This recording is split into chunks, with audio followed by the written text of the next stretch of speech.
You can roughly locate any community in the world somewhere along a scale running all the way from democracy to despotism. One community may be near the democracy end, another somewhere in the middle, and a third may be near the despotism end. Let's find out about despotism. This man makes it his job to study these things. Well, for one thing, avoid the comfortable idea that the mere form of government can of itself safeguard a nation against despotism. Germany, under President Hindenburg, was a republic. And yet in this republic, an aggressive despotism took root and flourished under Adolf Hitler. When a competent observer looks for signs of despotism in a community, he looks beyond fine words and noble phrases. For which it stands, one nation, indivisible, with liberty and justice for all. Many observers have found that two workable yardsticks help in discovering how near a community is to despotism: the respect scale and the power scale. A careful observer can use a respect scale to find how many citizens get an even break. As a community moves towards despotism, respect is restricted to fewer people. A community is low on a respect scale if common courtesy is withheld from large groups of people on account of their political attitudes. If people are rude to others because they think their wealth and position gives them that right, or because they don't like a man's race or his religion.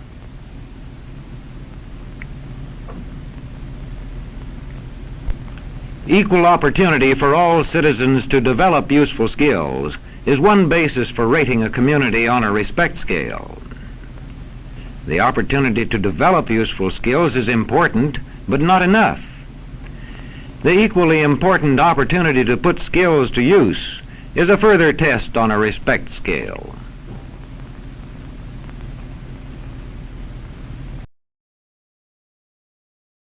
Cooking the numbers. Once you're off the unemployment rolls, you're no longer counted. John Williams, Shadow Statistics, he's putting the unemployment rate at around 22%.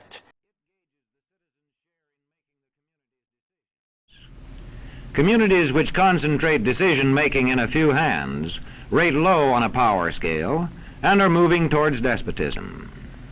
Like France under the Bourbon kings, one of whom said, "The state, I am the state."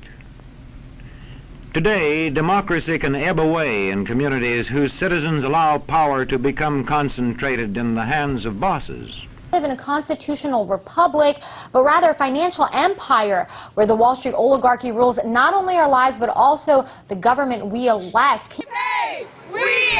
The test of despotic power is that it can disregard the will of the people. It rules without the People on Wall consent Street of do the not know government. the difference between right and wrong. They do not know that it's wrong to lie, it's wrong to steal, and then when they make a few mistakes, they want us to pay for it. To see if the ballot is really free. You know something? We are going to win Florida. Mark my words.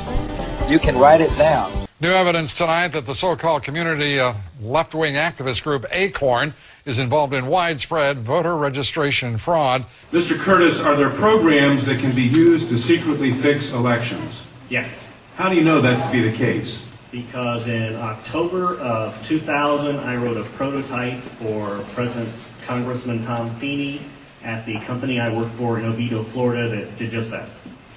And when you say did just that, it would rig an election? It would flip the vote 51-49 to whoever you wanted it to go to and whichever race you wanted to win. And would that program that you designed be something that elections officials that might be on county boards of elections could detect? They'd never see it. If the citizens can vote only the way they're told, a community approaches despotism.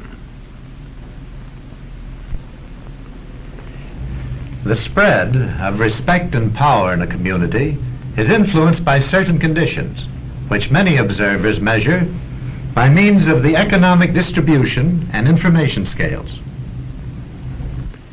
If a community's economic distribution becomes slanted, its middle-income groups grow smaller, and despotism stands a better chance to gain a foothold. This separation between the finance economy and the real economy is real. This is not some fake idea. So you can't call that class warfare. That's a fact. And you know, there is no, the class warfare is over. We lost. I want to make that announcement here today. Working people lost. The middle class lost. Don't tell me about class warfare. Come to my neighborhoods in Cleveland. I'll show you class warfare. I'll show you hollowed out areas. I'll show you businesses that went down because they don't have access to capital. And on Wall Street, it's Fat City. Don't tell me about class warfare. Where land is privately owned, one sign of a poorly balanced economy is the concentration of land ownership in the hands of a very small number of people. When farmers lose their farms, they lose their independence. This one can stay on, but not as his own boss anymore. To the extent that this condition exists throughout a nation, the likelihood of despotism is increased. In communities which depend almost entirely on a single industry, such as a factory or mine, maintaining economic balance is a challenging problem.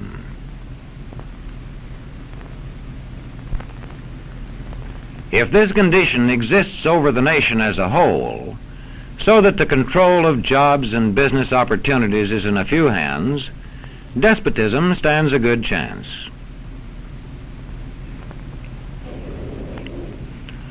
Another sign of a poorly balanced economy is a taxation system that presses heaviest on those least able to pay. A larger part of a small income is spent on necessities such as food. Sales taxes on such necessities hit the small income harder. In the days of the salt tax, feudal despotisms were partly sustained by this and other forms of sales tax.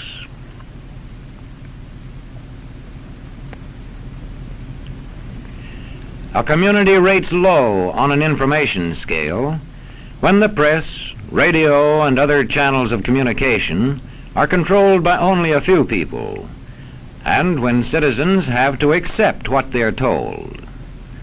In communities of this kind, despotism stands a good chance. See how such a community trains its teachers. Bear this in mind.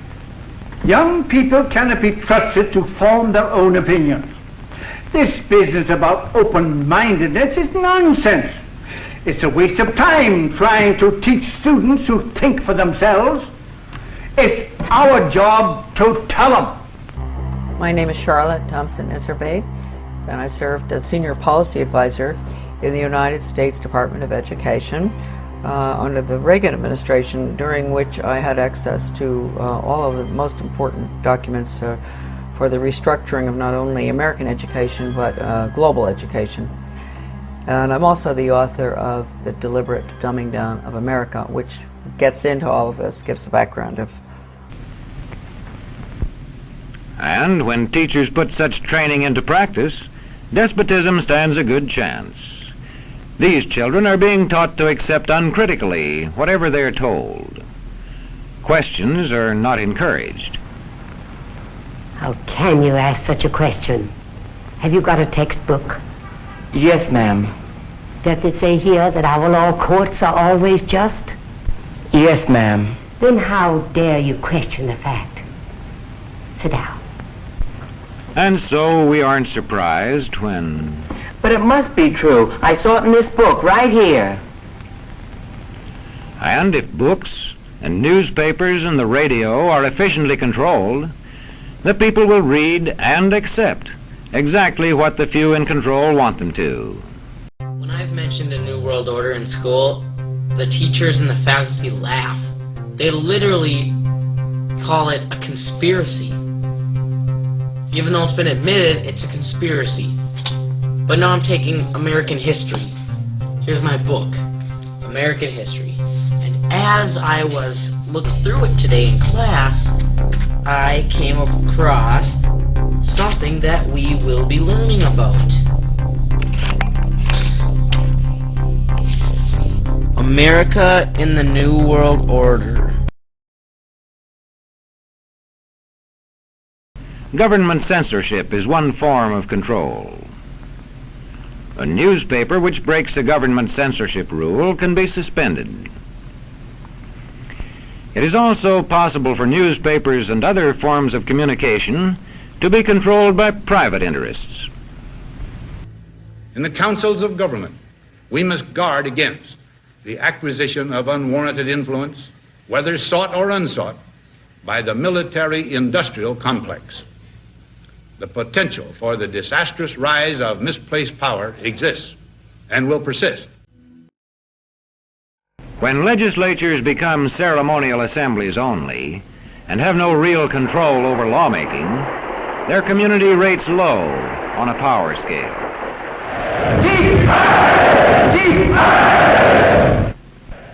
In a downright despotism, opposition is dangerous whether the despotism is official or whether it is unofficial.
What sort of community do you live in?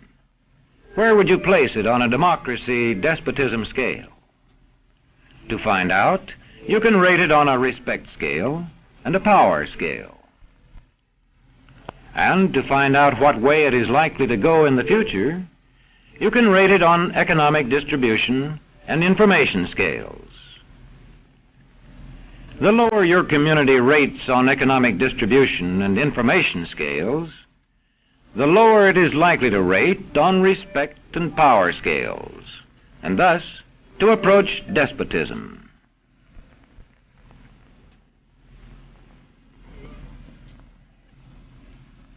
What happens in a single community is the problem of its own citizens. But it is also the problem of us all, because as communities go, so goes the nation.